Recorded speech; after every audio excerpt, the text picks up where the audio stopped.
السلام عليكم ورحمة الله وبركاته. أصحابتك وحرن جانال كمركز السود وهذا أدي هذا ومهد سنتين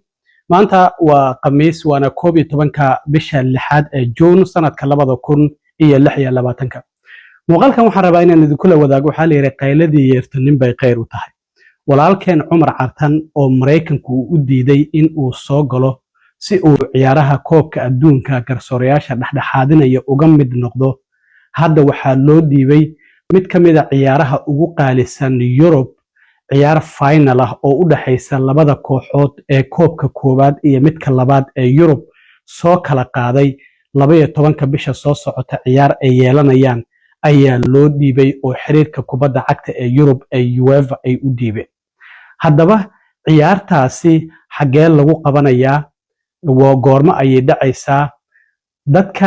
Soomaalida ee Europe jooga maxaa looga baahan yahay in ay sameeyaan ciyaartaasi si ay uga qayb galaan arrimahaasi oo ayaan idin la wadaagayaa madaxweynaha FIFA oo shalay shir jaraa'id ku qabtay Mexico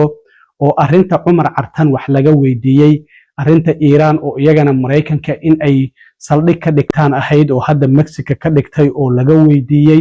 madaxweyne Trump oo isagana arrimaha koobka adduunka wax laga weydiiyay laakiin aan si toos ah uga hadlin arinta Cumar Cartanna waan idin la wadaagayaa balse marka hore walaalkeena Cumar Cabdulqaadir Cartan oo kamid ah riveriyaasha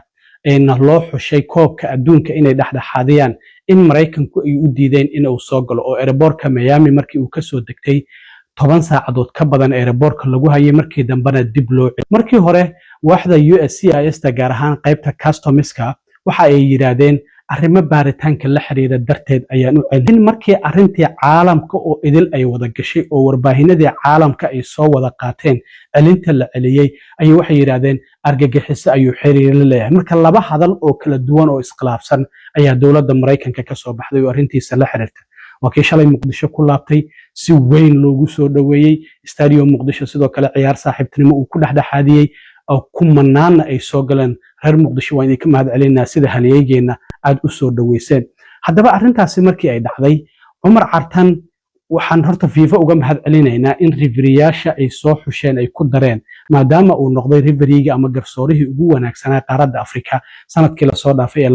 2025 waxaan ognahay Champions League ee Afrika inuu dhexdhexaadiyay ciyaartii kama dambaysta ahayd oo Masar ka dhacaysay waxaan sidoo kale ognahay in ciyaar kale oo Sacuudiga horyaalkiisa kamid ahayd inuu dhexdhexaadiyay xitaa waxa ugu maqaalaha in dawladda Qatar ay la soo xiriirtay training oo dhalashan ku siinayna mushaaran ku qoreynaa aan caadi ahayn marka horyaalkeena dhexdhexaadi uu yiri anigu ma doonayo hal wadan inaan isku koobo oo nin caalami ayaan ahay arintaasina waan uga mahad celinaynaa marka FIFA inay soo xusho ninkan waa ay noo wanaagsaneed haddii FIFA aysan soo xul lahayn Mareykankuna uusan u diidi lahayn in Mareykanka uu soo galo ninkan sida caalamku hadda uu aqoonsaday oo saddexdii maalmood oo la soo dhaafay magaciisa warbaahinada caalamku ay hadlayeen sidaas caan ma uusan u noqdeen mana loo hadal hayeen marka waxaan leenahay qayladii yeertanin bay qayr u tahay Cumar Cartan arintan waa uu ka faa'iiday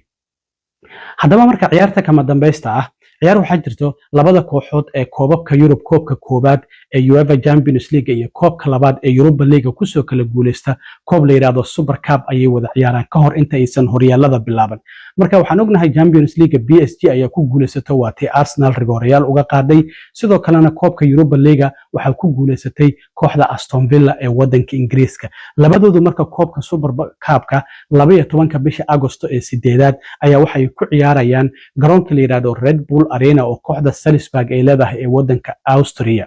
horta garoonkaasi waa uu yar yahay taageerayaashiisu waa 30,071 qof inta uu qaado baaxad ahaan marka Europe waxaan u maleynayaa UEFA in ay garoonka bedeli doonaan maxaa yeelay dadka ciyaartaasi tikidkooda jaran doono kumanaan ay gaari doonaan haddii aysan ba malaayiin gaarin marka sida muuqata ciyaartaasi hadda garoonkaasi ayaa lagu qabanayaa marka qoraal ayaa waxa bartiisa Facebook ama baraha bulshada ee UEFA soo dhigay xiriirka UEFA waxayna ku leeyihiin xiriirka UEFA waxa uu gaaray go'aan ah kadib markii uu la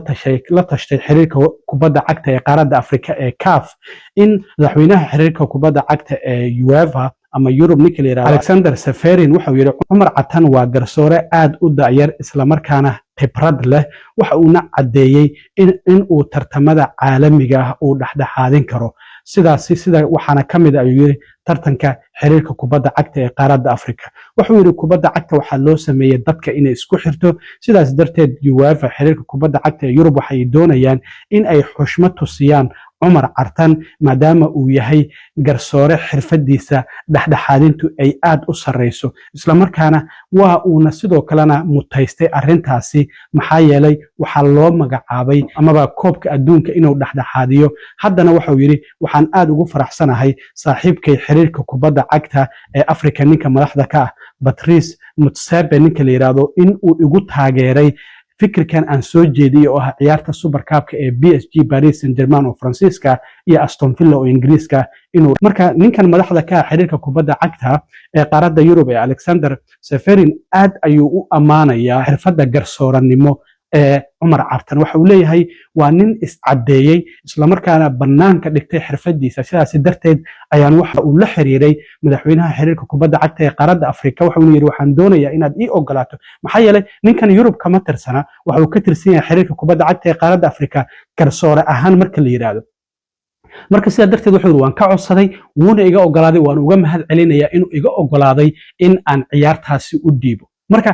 waxaad ognahay marka magaciisa Umar Cartan inuu hawada galay marka Soomaalida Yurub ku dhaqan Yurub waxaan ognahay waa afar xaafadood Faransiiska Ingiriiska hadhihin Talyaaniga hadhihin Sweden hadhihin Jarmalka hadhihin tareen ayaad inta soo raacdo ciyaartaasi aad imaato waliba xilli fiid ah ayay dhacaysaa inaad inta tagto aad ciyaartaasi soo daawato kadibna gurigaada aad u laabato waxaan doonaynaa taageerayaasha dadka Soomaaliyeed ee Yurub ku nool in calanka Soomaaliya la geeyo habeenkaasi ciyaartaasi PSG Aston Villa u dhaxaysa tikidhadu waa ay dhammaan doonaan maxaa yeelay garoonku waa uu yar yahay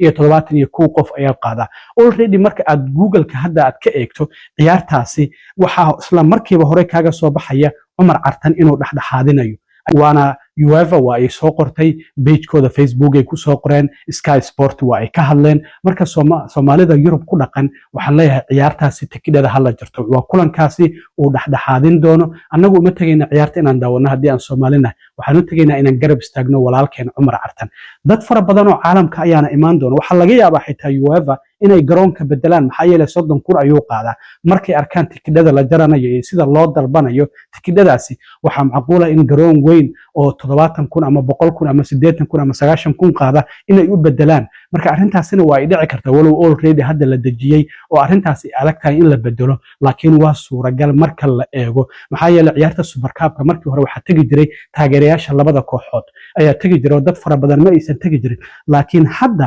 taageerayaal Umar Cartan oo kaliya oo labada kooxoodba aan u socon ayaa ciyaartaasi tagi doona maxaa yeelay waxay doonayaan inay garab istaag u muujiyaan ninkan oo ah nin FIFA ay u dooratay koobka adduunka oo maanta bilowday in ay inuu dhexdhexaadiyo laakiin Mareykanku uu u diiday in uu soo galo gudaha Mareykanka arintaasi waxay noqonaysaa dad fara badan marka ciyaartaasi inay tagaan oo Umar Cartan garsoorahan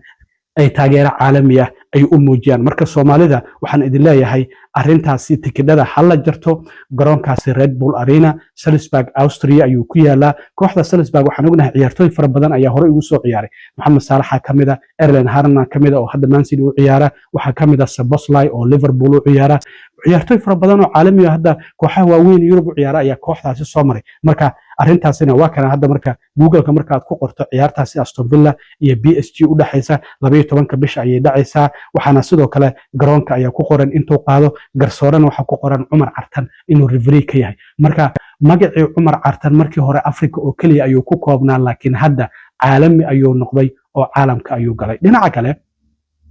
madaxweyne Trump oo shalay aqalka cashir jaraa'id ku qabanayay ayaa arinta koobka adduunka wax laga weydiinayay amaan ayuu galay wuxuu yiri waa koobkii taageerayaashii ugu farbadnaa ay ka soo qayb galayaan tikidhadii ugu badnaa ayaa la jaranaya laakiin arintaasi run ma ah waxaad arki doontaan kulamo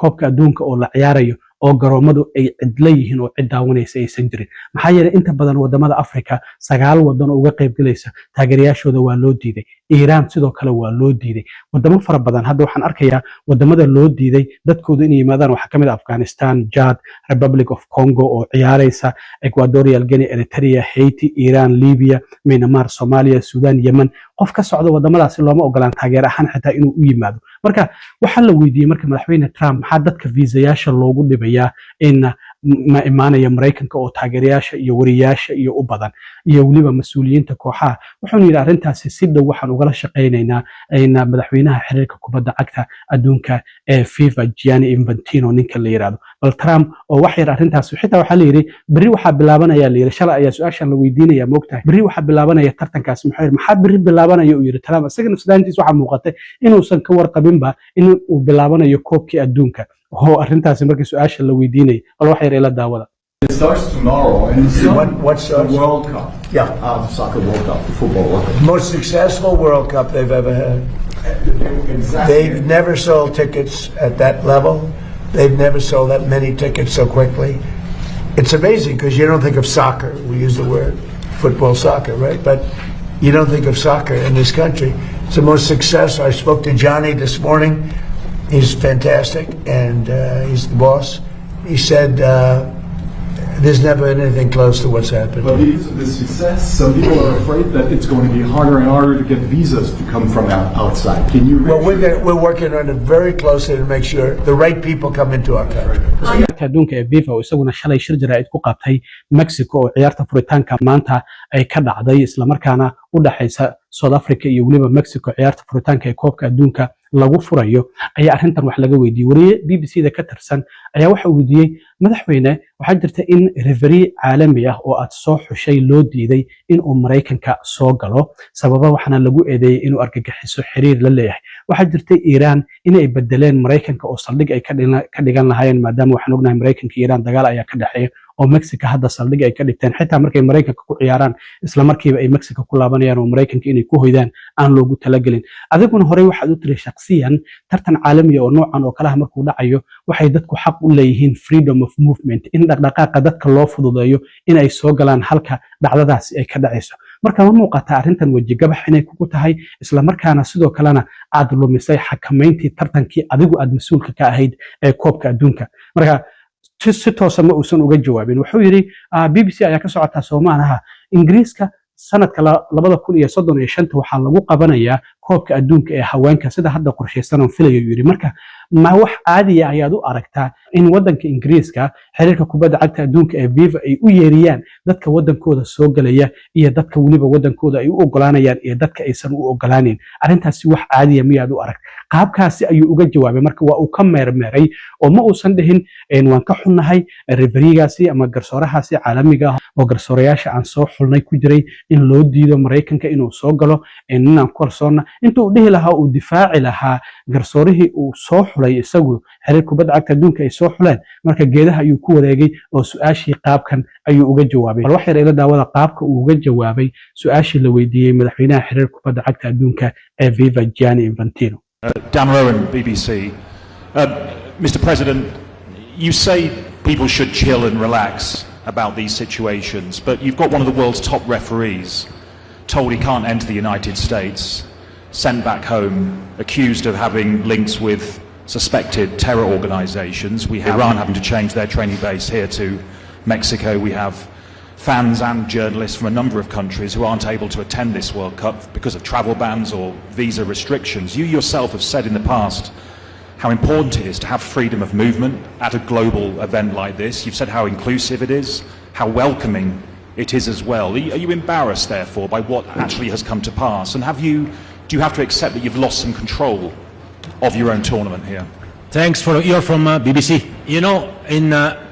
2035, I think, we hope, the Women's World Cup will be in the UK, right? Still needs to be a decision, but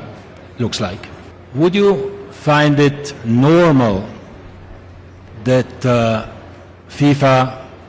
would dictate to the British government who to let in the country and who not to let in the country? I don't know. Maybe. Maybe you find it normal. I would like, personally,